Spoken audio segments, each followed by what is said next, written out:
Welcome to this second episode of the podcast series Inside JACIE Quality in Practice. The podcast series is planned and organized by the JACIE Quality Managers Committee. And the first episode covered the essential role of the quality manager in a JACIE certification. And this second episode will focus on what inspectors look for from a clinical collection, processing and quality management perspective during an inspection. The plan during the next 30 minutes is to cover the inspection, starting with perspectives on the preparation phase and ending with how the inspector assess if evidence is compliant with the standards.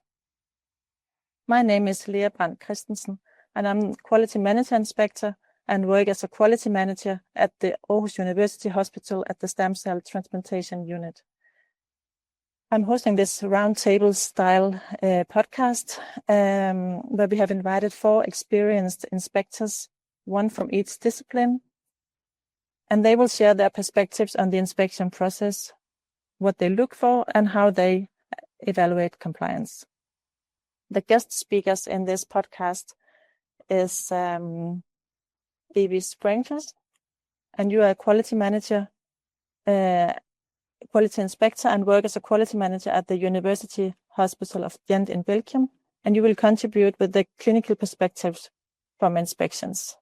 And Olga Lopez, you participate with a long experience as inspector for both collection, processing, and quality management, and you're joining us from Salamanca in Spain, where you work as a physician and also cover the quality management position. Ivan van Reit participates with perspective as processing inspector from the University Hospital of the Free University in Brussels, where you are the processing facility director of the cellular therapy laboratory in the Department of Hematology. And your experience as a quality, experience as inspector goes back to 2003. And Rob Wasley is also joining us, and you have a long experience as a quality manager at the transplant service at the University Hospital in Plymouth in UK, and you're also an active quality manager inspector since 2017. So this is a very experienced panel, and I'm sure that they, during this episode, will share some unwritten best practice tips that will benefit all of us.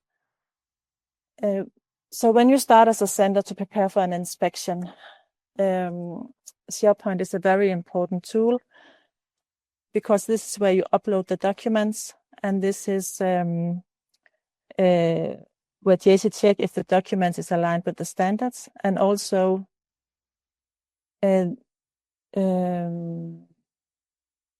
the inspection is upcoming, the documents and the content of the SharePoint is shared with the inspectors.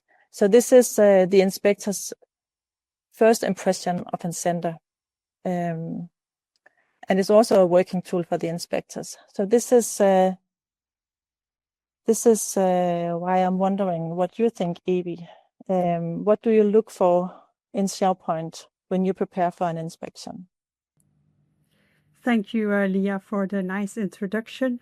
What I'm looking for is a good preparation of the center at first. It gives an impression of the center, of the quality management in the center. I make sure that all the requested documents are in the right folders in the SharePoint area. And I look at the checklist of the new inspection, but also look at the report and the checklist of the previous inspection, just to check if the measurements they made are truly and permanent embedded in the center. I start with looking at the quality management system, the quality management folder, and I look for the requirements that JACIE gives them, the standards. Is it okay what they write? Is it confirm the standards of JACIE? But it's not only that I check. I also check the training and competency of all the staff members, their quality management report, their outcome analysis report, the audits they made, and I also check the other folders for collection and processing. Overall, I use the pre-inspection documents to assess the readiness of the center, try to identify potential areas of concern, and plan my inspection plan on site for the on-site inspection of what I found in the folders. Yes, thank you, Evie. And Olga, do you have some similar perspectives or? Hello, good afternoon. Thank you, Lea, also for your kind introduction. I agree with everything that Evie has said. I wanted to add a couple of things that I find particularly useful. Before starting to review the documents or the checklist, I always read the application form, because there I can see quite easily if the center is a full program or if it is an apheresis unit only, if they collect adults or adults plus pediatric donors. And also I can see if they collect for the registry. All this information is going to help me understand a little bit which is the center that I'm going to inspect. After that, I start reviewing the folders to see if they have documents in every folder that is required. And I also read the last annual review of even if I am not making the inspection for quality, but I think that in that document you can find very useful information about all the areas of the transplant program, not only about apheresis. And I start reviewing the documents, also reading the last report, and also assessing potential areas of improvement or that require further clarification. So that is how I start. Thank you. Thank you, Olga. And even as a processing inspector, do you have another approach to the SharePoint?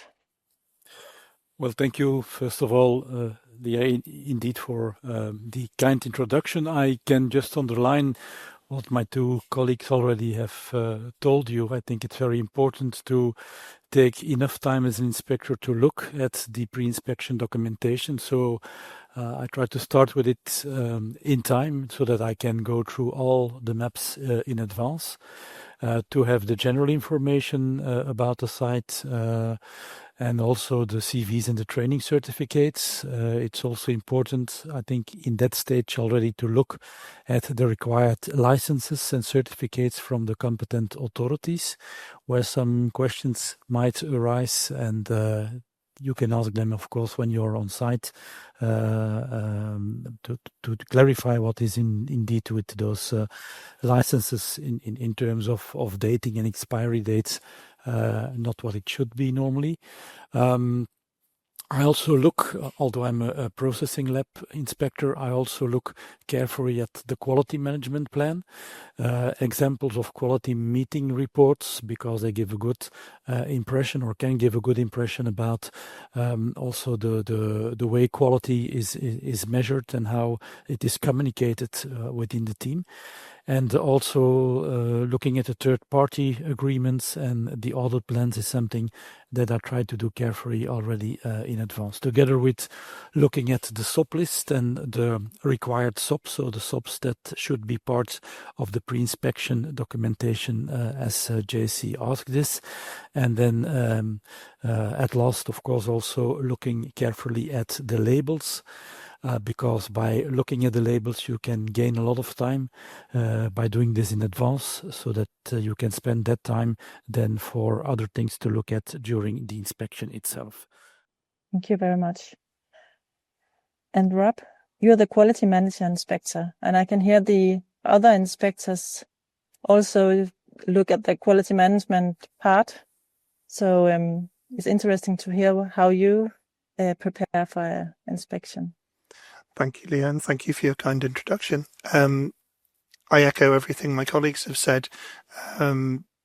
SharePoint is a critical way to prepare for the inspection, because it gives the evidence that the centre is provided, gives you a real feel for how the cohesion of the programme works, how everybody mixes together. The key things I look for are obviously that the documents that they rely on in the checklist as evidence are actually provided, whether that be SOPs or SOPs or critical forms, audits, risk assessments. The QMP, obviously, the quality manual is the Bible for the service, and that is what drives everything that they do. The organogram would give you an idea of how each part of the service interacts with each other and who has hierarchy over other people, and how those job roles interact.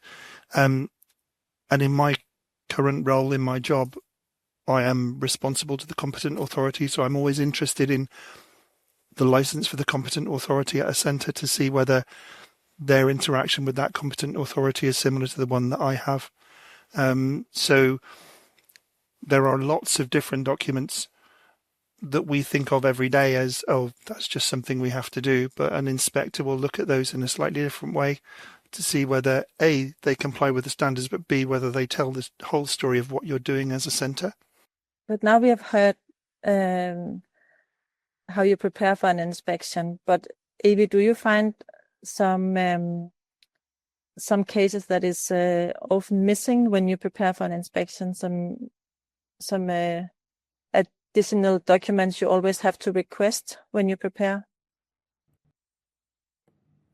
Yes, Lea. I often see in some folders can be viewed on site, and mostly it's in the folder of audits, SLAs, educational overviews. I find that documents that are necessary to view in preview of your inspection to prepare it.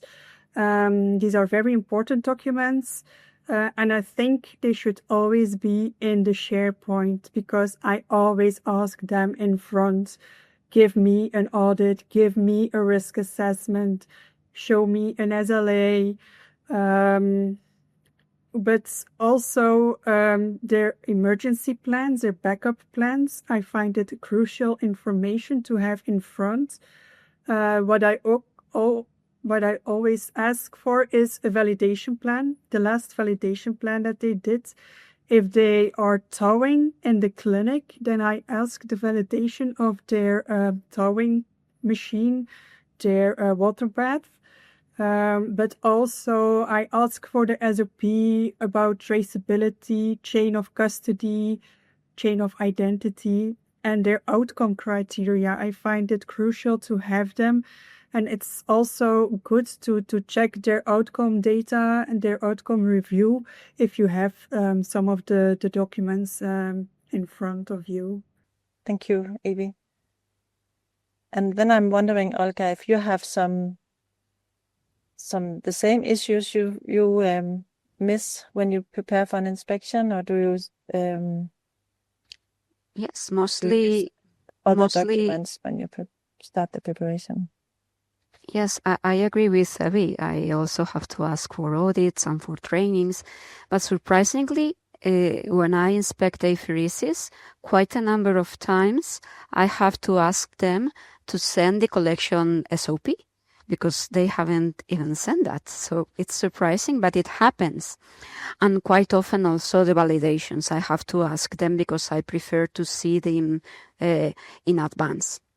Also, the third-party agreements. There are a number of facilities that think that they don't have anyone, and the problem is that they don't realize that the equipment maintenance companies require an SLA, also the registry, so I also ask for this information in advance. And regarding labels, they usually have sent the label at end of collection, but what is missing is this label for a patient with positive IDMs. So I ask also for this particular label, because as Ivan has said, I prefer to review labels in advance and focus on the label procedure when I am on site. So I also ask for this second label. Thank you.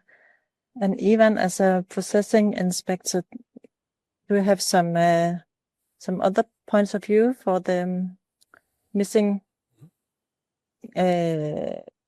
documentation you need to request in advance?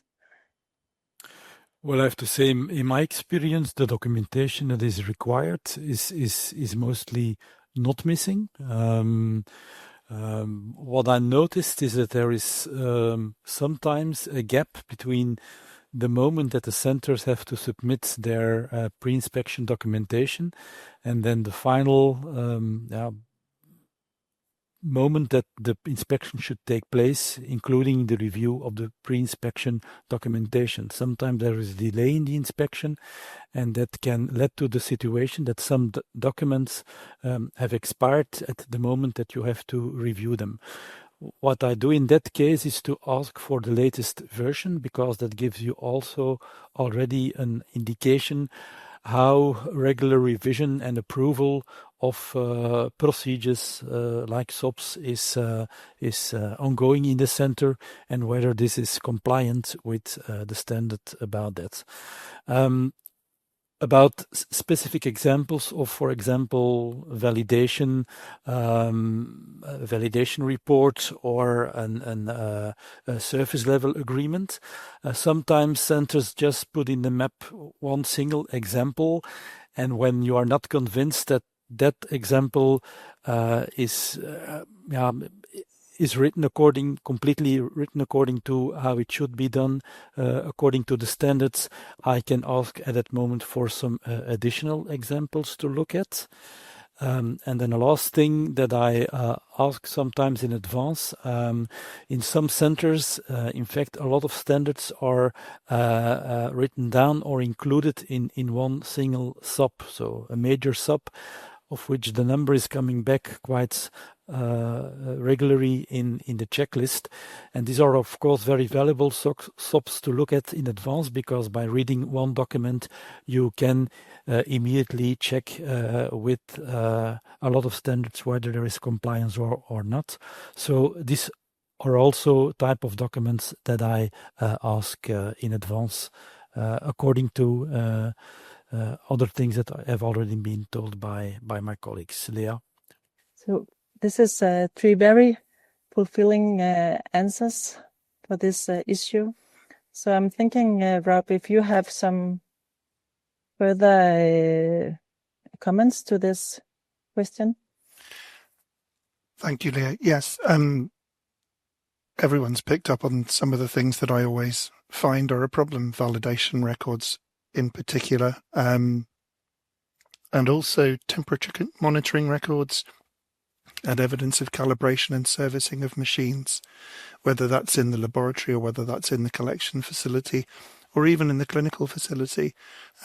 Sometimes these things are not available, so it's good to ask for those and to chase those up. People have talked about audits. What I find you don't always receive is a follow-up audit where a non-conformance has been found in a previous audit. They've submitted that audit, but not the follow-up activity that closed out the non-conformances that they may have found in that audit. So it's good to be able to get in touch with the centre and get them to send that to you so you can close that out. And those are the key things that I tend to look for, to be honest. So that's the key things you look for before the inspection. Yes. And then we all know that when you have done several inspections, you will have personally have some specific key issues that you focus on. And I'm interested in what are the key things that you as an inspector, Evie, look for during an inspection? What is the most recurring information that requires clarification?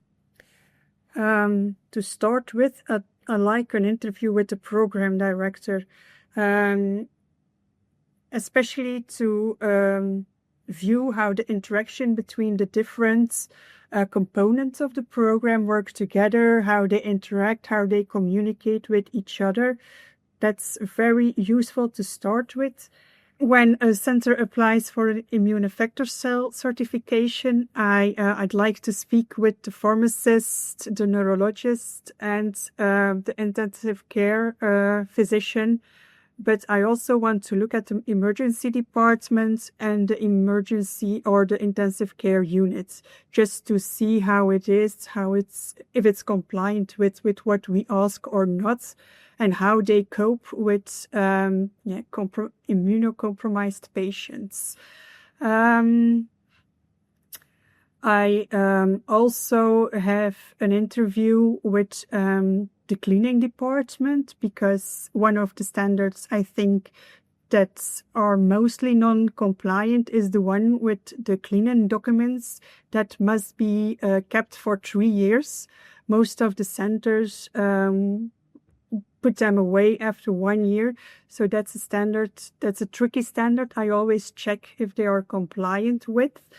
But also their quality manual, I want to view in practice if it's not just a nice written document, but if that's implemented on site.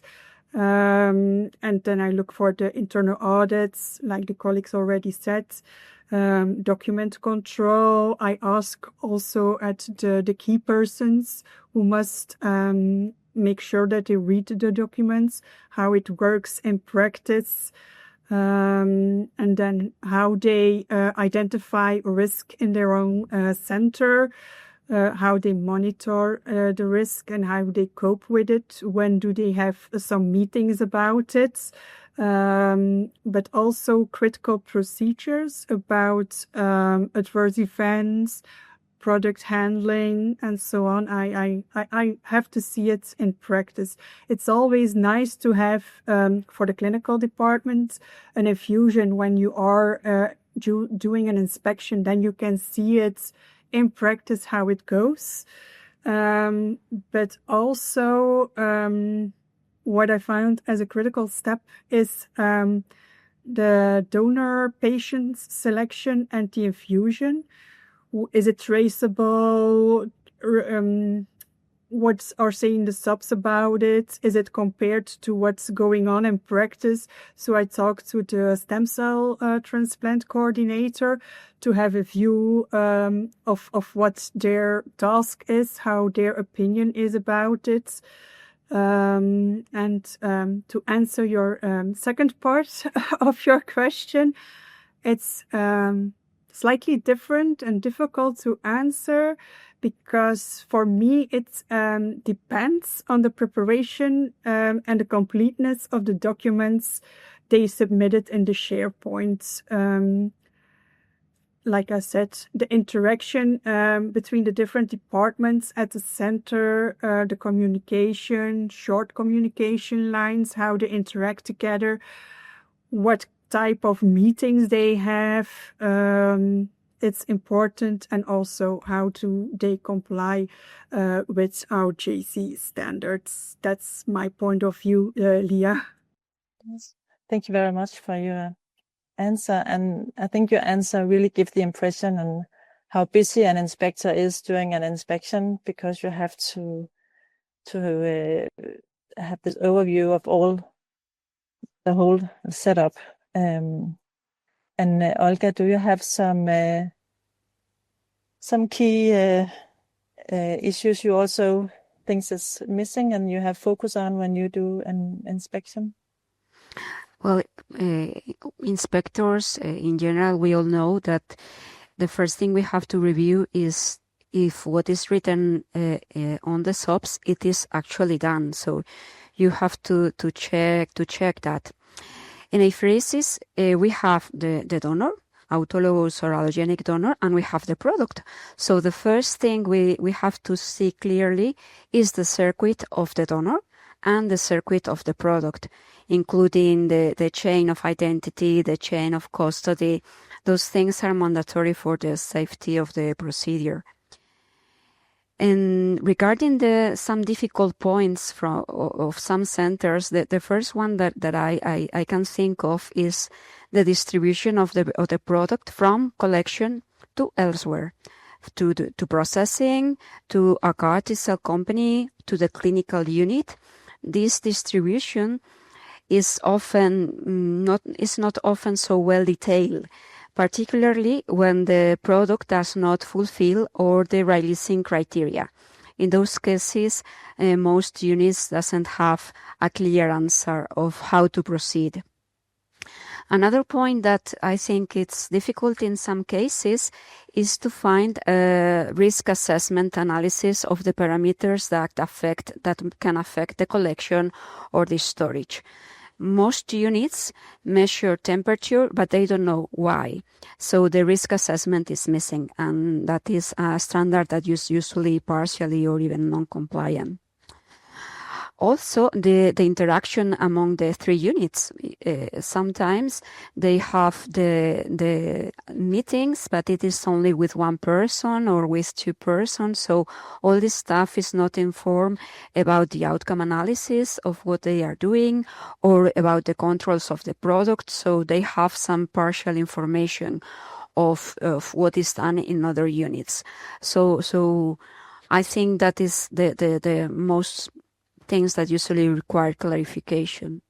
I also, when I am on site, I like to ask a junior nurse about the initial training to see if they have all the procedures done before she started to perform apheresis by her own. Because also those things are usually a little bit tricky for centers. So those are the most things that I usually need clarification when being on site, Lea. Ivan, I'm interested in your point of view on what you look for when you do inspections. If there is some information you always think is missing when you do inspection.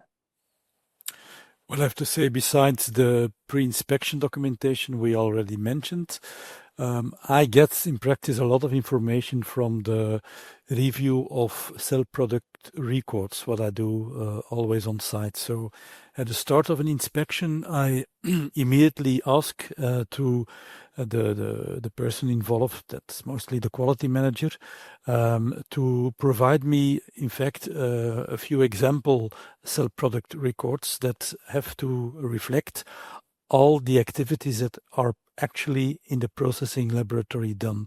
So I ask a report which is representative for an autologous graft processing, one for an allogeneic graft processing from a related versus unrelated donor. Also a record of a cell product with a positive microbiology, an exceptional release product, in other words, and also a cell product record where you can see how the center handles the discard of cell products, and also a cell product that is used for shipping to an external manufacturing unit or intended for export to another cell therapy center. And by looking at these records, you got a very broad and I experienced a very informative view upon how all is documented and how communication is organized, who is involved, who is signing which paper, and so on. So that helps me a lot to have a straightforward insight in the whole, or at least major aspects of the internal organization. Now, other key elements besides these records are, of course, looking in detail how the release of a product is done. That can be done based on the record review, but that's not always so clear. Sometimes you need an additional interview to get more precise information over who is actually doing the review of all the quality testing results and decides finally that the product can released. In relation to that, also the role of the medical processing facility director is an important one to check, because when there is already a processing facility director in place, it's important to know what actually the role of the medical processing facility director is and how these two interact with each other. In About quality management, we have, of course, in our teams always a dedicated quality management inspector. But since quality management is in fact a duty of the whole team and all staff members, it's also important to test, and that's something I try to do also always to see how the responsibilities are divided. And certainly in those organizations where you have, besides the central quality manager of the program, also a quality department in the hospital, often with an leading coordinator of that department. It's important, and that needs sometimes some additional interviews on site to see how these people all interact with each other, that it is clearly known what is doing what in which specific condition. Now, besides that, attending a procedure on site is also very helpful always when that's at least possible at the moment that you are there. Not only in the lab, but also during preparation of the product for final infusion, which is often done by the staff of the laboratory. Of course, the face-to-face interviews, as I've already mentioned, can provide additional information, preferentially with not too many people around the table at the same time, that it is not always the same person who gives you the answer, but that you can also hear that silent technician at the corner of the table who can sometimes give you more valuable information than other staff members at that moment. And then a last thing I want to say is that we all know it's a very busy process for us to be there on site and doing the inspection there. But I experience it as a real privilege that you have always a staff member available that can be the lab manager or the quality manager who guides you throughout the whole on-site inspection and can help you to pick up evidence for the things that you might not find directly. Thank you. Thank you very much for a great answer. And Rob, I know now Ivan had covered a little bit about the quality management part, but still I'm curious because I know as a quality manager inspector, you have to overview all parts of the center, and you go across from the clinical collection processing parts. So do you have some additional comments to this question? Yes, thank you, Lea. What I find very useful during the walkthrough of the site, when you're doing the site tour at the start of the inspection, is to watch how the people interact with each other and to see how the patient's journey or the product's journey happens through that process, because there you can pick up little signals and work out whether things are as they say they are supposed to be in the documentation that they've provided to you. You also get to see how things actually happen. As my colleagues have already said, you are seeing it in real time. So you can see forms that aren't necessarily being filled in the right way. You can see record sheets that aren't correct or that have bits missing, and you can pull people up and say, why is that like that? So don't be afraid as an inspector while you're going round to take somebody to one side and say, I've just spotted this. There's a gap here. Can you explain to me why that might be? There might be a perfectly valid reason that's acceptable to the standards, but then again, it might be a massive error that nobody's spotted.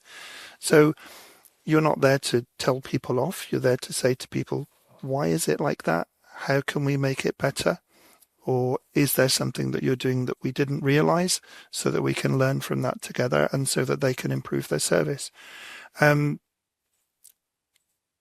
A core part of my inspection process is interviewing people. As my colleagues have said, I talk to the education nurse, I talk to the pharmacist, I talk to the data manager, because the data manager is somebody who has a really important role in ensuring that the evidence that we provide to the registry from each centre is as accurate as it can be. And that enables us as a community of transplanters to have accurate evidence of where we actually are in terms of treating patients and how successful our treatments are. So a centre's data manager is someone that really does present what the centre is doing on a daily, weekly, monthly basis, annually to the registry, so that we can get a real feel for how they actually are performing. In terms of information that often requires clarification, we've talked already about temperature records and people not understanding why they do it. Another part of that is humidity records, because humidity goes hand in hand with temperature. Your apheresis machines need to perform at a specific range for humidity as well as for temperature. People don't know why they're measuring it. In the UK, we don't know why we measure it necessarily. But if you don't measure it, something could go wrong with that machine, and you end up with a potential problem for the product. And the product is the key part of that process. Without the product, we can't treat the patient. And if we do something that could potentially harm that product, it doesn't help the patient in any way. So those are things I tend to look for. Thank you very much. All your answers make so much sense in relation to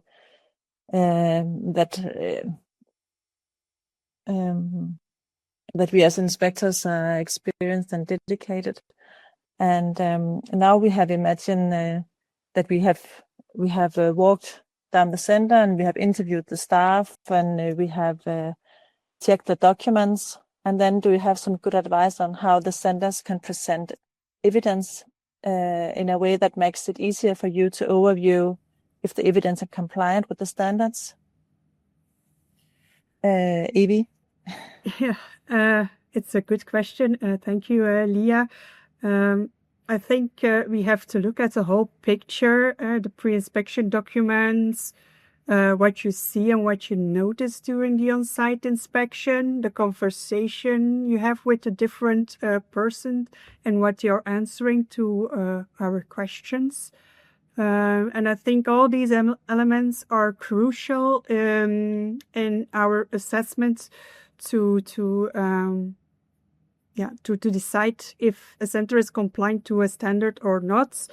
I don't know everything, but when I'm in doubt about something, it's good that we have breaks with all the inspectors together and that you can ask their opinion about some things. And there are some good debates, good discussions about it.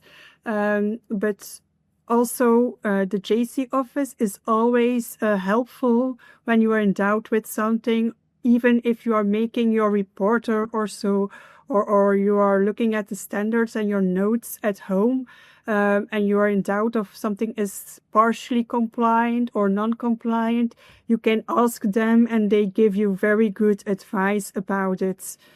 But what I do is I look at the folders, the SharePoint folders, and all the documentation they provided us. I look at my notes. I'm looking at the JACIE Standards book, and I verify if every element compares to each other to say if a standard is compliant or not. And then what I always try to do is make a note why I think it's not compliant or partially compliant, so that everyone understands why I think it's not or partially compliant. And what I also think is important, if you set another trade professional at the center and they are looking at the documentation, the SOPs, they should understand and reproduce the process based on the evidence that you have. And if you think that someone else can do it, then it's good. Then it's clear and it's compliant for me. But I'm curious what the other inspectors have to say about that topic, Lea. Yeah, thank you, Evie. And Olga, how do you decide if the evidence is compliant with the standards? Well, Evie, you may believe it or not, but my notes are more or less what you have said. So I think that is the clue. You have to see if the standard you are assessing is mentioned in the SOP, then you can easily follow it to the appropriate form, the appropriate registry, and if when you interview this staff, they explain it to you easily, and you can trace or track the information. I think that is what we all do. And of course, I also wanted to point out how helpful the inspection team is, because sometimes you don't see the registry or the particular form because it is done somewhere else and the other inspector has seen it.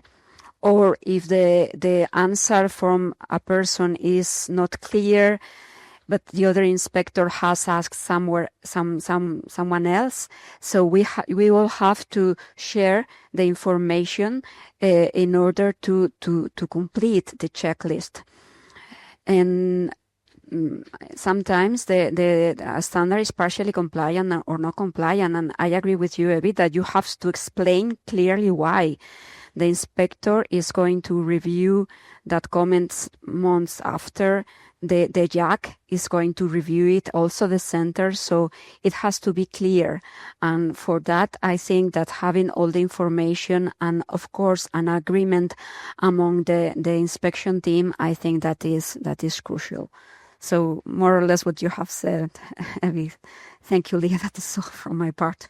Thank you very much. And now I'm curious, Ivan, if you are able to add a comment as well. Well, I'm afraid I have to give a very standardized answer, because indeed, when you have to decide about compliance or being non-compliant as a standard, I think it depends a little bit on the type of standard you have to make a decision about. But in fact, all possible tools are used for the individual standards, going from documents over the inside observations, by attending a procedure, interviews that you perform, files and reports you check on site, and demonstrations, if you can attend them, are of course helpful as well. The interaction with your colleagues, of course, on site with your colleagues, inspectors, is very helpful and can give you additional information for those standards where you are a little bit hesitating. And even with those interactions, it sometimes happens that at the moment you are writing down your final report, inspection reports, that you are for some standards still hesitating and not completely convinced whether this should be now compliant or not compliant. And I have to say honestly, what I do in that case is to go for the partial compliance, but give a clear report of the observations that I have done. And then I leave it, in fact, over to the JAC to make the final decision. But fortunately, that does not happen that much. And Rob, with this very, are you able to add some more comments to this question? Because there's the 3 very experienced inspectors. Yes, I can. Thank you, Lea. What everyone has said makes perfect sense to me. I find in an inspection scenario that other inspectors will have seen things that you can't see, because you only have a day and a half on site to see everything. And I know we're all good, but we're not that good. You can't be in all places at once. You can't attend every interview. So as long as there's a consensus between you, don't be afraid to ask questions amongst the inspection team and say, has anybody seen this yet? Because that also helps you to then direct the rest of the inspection for yourself to pick on those target pieces you need to see. But the accreditation manual is a great tool that people tend to forget about. They see the standards, but they don't always read the evidence parts underneath that show inspectors what we can expect to see or what we might hope to see. And if the centre reads those evidence sections and thinks, do we do something like that, even if it's not identical, because obviously American centres do things differently to European ones, so they lean more towards FACT than towards JACIE, and they will have American legislation as opposed to European legislation. But if the evidence that's presented there is similar to what the evidence description is in the accreditation manual, you can usually be fairly confident that when you say, yes, I'm happy that's compliant, then you're okay, because all the people that have spent all that time writing the accreditation manual, and we've all contributed to that in the past, we know how difficult that is. So you have a consensus behind you that says, yes, this is what we think would meet that standard. So if in doubt, look at the accreditation manual and just check what it says in the evidence section and see whether those two things correlate or align. And I think that gives you a good idea of how compliant the centre is for that specific question. Thank you, Lea. Thank you very much. It was a great answer. And on that last answer, I will thank all the guest speakers in this podcast for joining this episode and for sharing their knowledge and tips and tricks for helping the centers preparing for the inspections. You had some brilliant advices, and I'm impressed that you were able to just keep on bringing very clever and informative answers, even though you're inspecting the same standards, and some was covering the quality management part as well. So it was a pleasure for me to host this session with you. And then I hope all listeners have enjoyed this episode as well as I have, and I hope the speakers as well. Thank you for listening. Thank you. Bye-bye. Goodbye. Thank you. Thank you. We hope you enjoyed it.